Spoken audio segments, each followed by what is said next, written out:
La latéralité, pour revenir là-dessus, on sait là que dans ces troubles-là, l'enfant met plus de temps qu'un autre à définir son côté dominant, l'œil, le pied et la main essentiellement.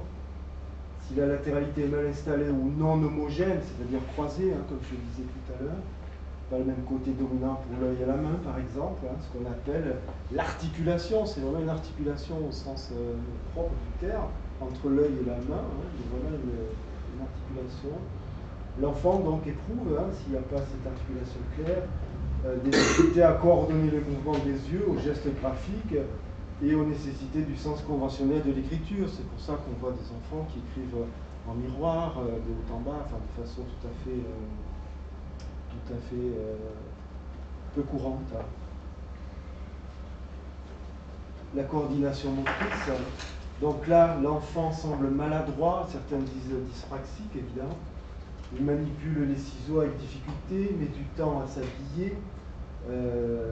Les erreurs de boutonnage, par exemple, d'endroit, d'envers sont fréquentes, on ne sait pas trop.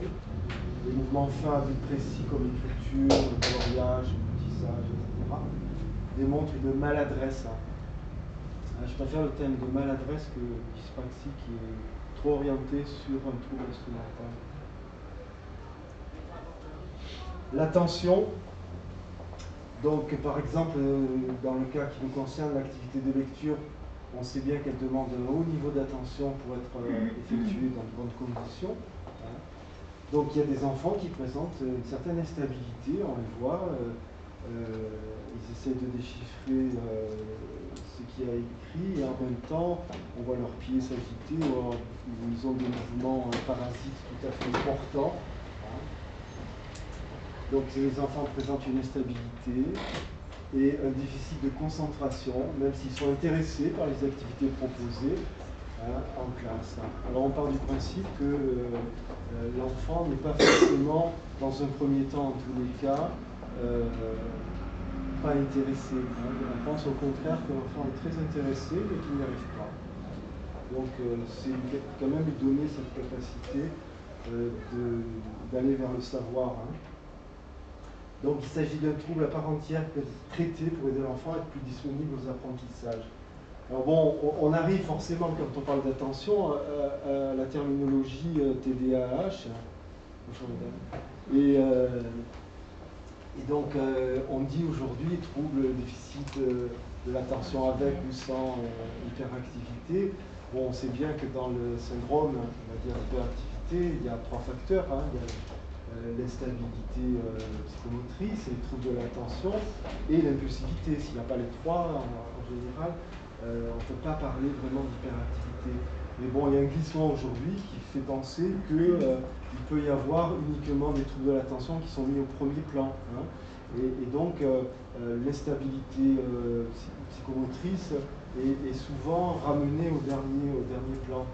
Ce qui me semble un peu délicat, dans le sens où on sait par ailleurs, dans des recherches, on va dire, psychodynamiques, il y a les psychosomaticiens, par exemple, de l'Institut de l'IPSO à Paris, ce sont des psychosomaticiens freudiens, donc des psychanalystes, qui disent globalement, je ne vais pas vous dire ce qu'ils racontent, mais ils disent que l'instabilité s'origine vraiment dans une très forte angoisse. Et cette très forte angoisse qui souvent masque une dépression, invite l'enfant à aller vers l'agir, vers le mouvement pour éviter la pensée, parce que la pensée est mortifère. Bon, donc je ne sais pas si vous faites du sport, mais quand on fait du sport, on ne pense pas forcément à ses factures ou à son percepteur, on pense à être là où on est, c'est-à-dire dans la sensorialité, dans l'effort, dans des choses comme ça. Bon, donc c'est un exemple, et c'est vrai qu'on voit souvent les enfants qui bougent, les enfants qui sont dans l'agitation. Dès qu'ils s'arrêtent, il y a souvent des choses dépressives qui peuvent surgir. Voilà. Donc, que pensez-vous des médicaments qui sont souvent prescrits justement aux enfants pour justement les aider à se concentrer? Quel est votre sentiment là-dessus? Alors, j'en ai beaucoup de sentiments, bien sûr. C'est vrai que par rapport à cette position qui est que l'instabilité peut masquer une dépression, je crois que la première des choses, c'est de s'intéresser à la structure du sujet. et que par rapport au mode d'intervention qu'on va proposer à une personne, il est tout à fait impérieux de savoir dans quel champ il se situe au niveau structurel. Bon, soit on est névrotique, soit on est psychotique, mais c'est très différent. Hein. Bon, comme je disais tout à l'heure, si on est normalo-névrotique et que, bon, ma foi, on bouge beaucoup pour éviter de penser, ma foi, c'est une façon de pouvoir traiter les choses. Par contre, si on est dans la psychose, c'est beaucoup plus délicat, hein, différent en tous les cas. Donc, attention à la structure, je pense que ça, c'est très très important, c'est majeur, on doit le considérer. Ensuite, par rapport à ce qu'on appelle aujourd'hui la Ritaline ou le Concerta, c'est vrai qu'on sait, parce qu'il y a des études tout à fait sérieuses, des études statistiques, que ça marche. Hein. Ça marche même très très bien parce que ça va inhiber quelque chose. C'est un paradoxe, puisque souvent ce sont des médicaments excitants, ce sont des amphétamines, mais ces amphétamines, elles vont avoir un effet paradoxal de blocage au niveau d'un trop-plein, on va dire. Hein. Je ne vais pas rentrer dans le détail, Michel me le ferait beaucoup mieux que moi. Alors, donc on sait que ça marche. Alors on essaie d'y associer évidemment des psychothérapies, de la psychomotricité, etc. etc. Alors chacun après se débrouille avec ça. Hein. Chacun a son éthique, sa déontologie, son opinion par rapport à ça. Soit il se sent tout à fait capable de régler ça tout seul sans médicament, soit il pense qu'au contraire le médicament est un adjuvant intéressant parce que ça va calmer l'enfant et là on va pouvoir travailler. Bon. Donc après c'est des, comment dire, c'est des orientations différentes chez les thérapeutes. J'ai la mienne bien sûr, mais bon. Donc voilà hein, où on en est un peu aujourd'hui. Moi ce qui m'inquiète un peu, c'est les études récentes hein, qui viennent des États-Unis sur l'addiction hein, par rapport à ces amphétamines. Bon, mais aujourd'hui on parle beaucoup d'addiction. Hein, addiction aux jeux vidéo, addiction au jeu du foulard, vous savez, des choses comme ça, où c'est vrai que les enfants et les adolescents, voire les jeunes adultes, tombent dans des travers qui sont souvent difficiles. Bon, je crois qu'il ne faut pas mélanger la cause et les effets hein, par rapport à ça, d'une part. C'est-à-dire, bon, par exemple, dans les jeux vidéo, pour parler d'une chose, il y a par exemple des adolescents ou des jeunes adultes qui sont complètement addictifs, hein, qui passent leur vie sur Internet à jouer à des jeux comme Dofus, etc. Et il y a même un japonais qui est mort après 50 et quelques heures de jeu sur Internet. Bon, moi je dis, peut-être que ce monsieur serait mort également en faisant des mathématiques ou en faisant des sports de haut niveau. Je crois que là, il faut faire attention à la cause et à l'effet.